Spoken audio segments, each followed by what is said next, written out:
अगर कोई आपको नीचा दिखाना चाहता है तो इसका मतलब है कि आप उससे पहले से ही ऊपर हो। जिंदगी जीने के लिए मिली है, इससे लोग क्या सोचेंगे यह सोचने में बर्बाद मत करो। किसी के बुरे वक्त में उसका हाथ पकड़ो, सहारा दो, उसे हिम्मत दो, क्योंकि बुरा वक्त थोड़े समय में चला जाएगा लेकिन वह आपको दुआ जिंदगी भर देता रहेगा। मनुष्य सुबह से शाम तक काम करके उतना नहीं थकता जितना चिंता और क्रोध के एक क्षण में थक जाता है। संबंध परमात्मा से अच्छे बना लो तो तुम्हें किसी की जरूरत नहीं पड़ेगी, तुम खुद सबकी जरूरत बन जाओगे। सलाह देने तो हजारों आते हैं लेकिन जब साथ देने की बारी आती है तो केवल भगवान आते हैं। जीतने के बाद तो सारी दुनिया गले लगाती है, क्योंकि जो आज आपके साथ है वह कल आपके खिलाफ हो सकते हैं। बिना मतलब के कोई आपकी इज्जत नहीं करेगा, लेकिन खुद को इतना काबिल बनाओ कि लोग बिना मतलब के भी आपका इज्जत करें। भगवान कहते हैं सोने से पहले तुम सबको माफ कर दिया करो और तुम्हारे जागने से पहले मैं तुम्हें माफ कर दूंगा। भगवान ऑक्सीजन की तरह है जिन्हें आप देख नहीं सकते लेकिन उसके बिना आप रह भी नहीं सकते। कोई और तुम्हारी मदद नहीं कर सकता, अपनी मदद स्वयं करो। आप खुद के सबसे अच्छे मित्र हैं और सबसे बड़े दुश्मन भी। इंसान तब समझदार नहीं होता जब वह बड़ी बातें करने लगे, बल्कि समझदार तब होता है जब वो छोटी छोटी बातों को समझने लगे। आप किस समय सही थे इसे कोई याद नहीं रखता, लेकिन आप किस समय गलत थे ये सब याद रखते हैं। सब दुख दूर होने के बाद ही मन प्रसन्न होगा, यह आपका भ्रम है।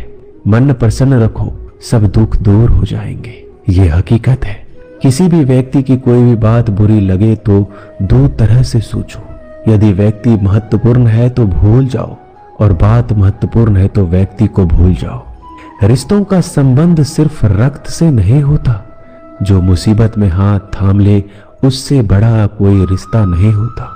भगवान कहते हैं तुम सब कुछ मुझे सौंप दो, सारा दर्द परेशानी, और बिल्कुल हल्के होकर मुझे याद करो। धीरे धीरे तुम्हारा जीवन बदल जाएगा। हर रोज रात को सोने से पहले भगवान को अपनी पूरी दिनचर्या बता के सोएं।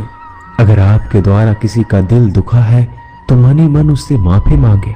अगर आपका किसी ने दिल दुखाया है तो उसे माफ करके सारी चिंताएं भगवान को सौंप कर सो जाए। यकीन मानिए इससे आपकी जिंदगी खुशनुमा बन जाएगी। क्रोध बोला हुआ एक शब्द इतना जहरीला हो सकता है कि आपकी हजार प्यारी बातों को एक मिनट में नष्ट कर सकता है। सबको हंसाना लेकिन किसी पर भी हंसना मत। सबके दुख बांटना लेकिन किसी को दुखी मत करना। सबकी राह में दीप जलाना लेकिन किसी का दिल जलाना मत। यही जीवन की रीत है, जैसा बोओगे वैसा ही पाओगे। दुआएं और प्रार्थनाएं असंभव को भी संभव बना देती है।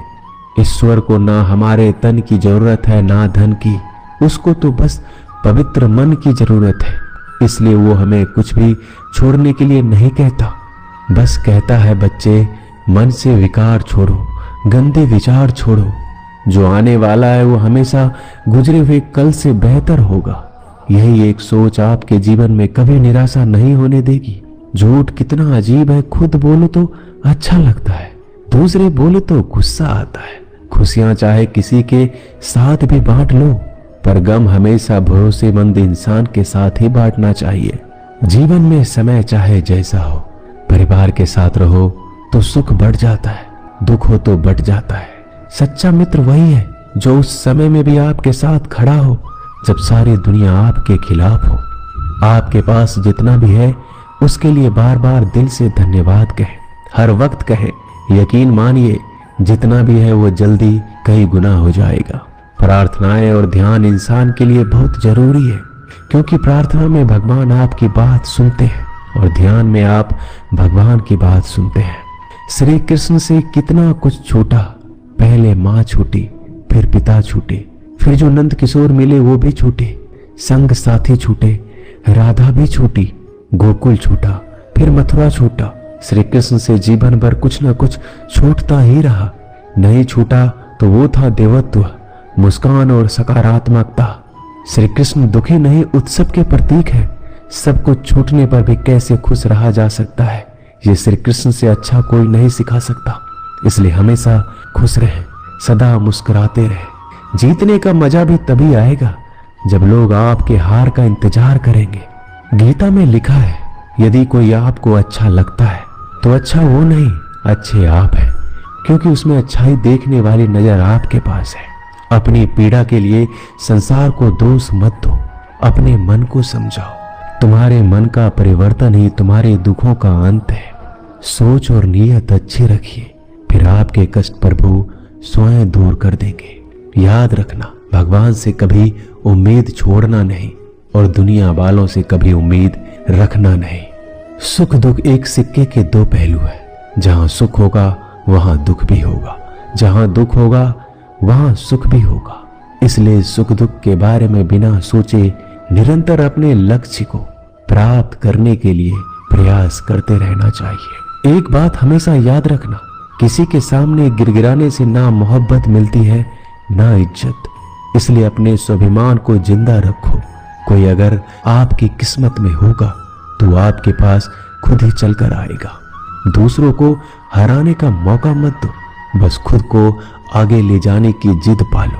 कभी हार ना मानने की आदत ही एक दिन जीतने की आदत बन जाती है।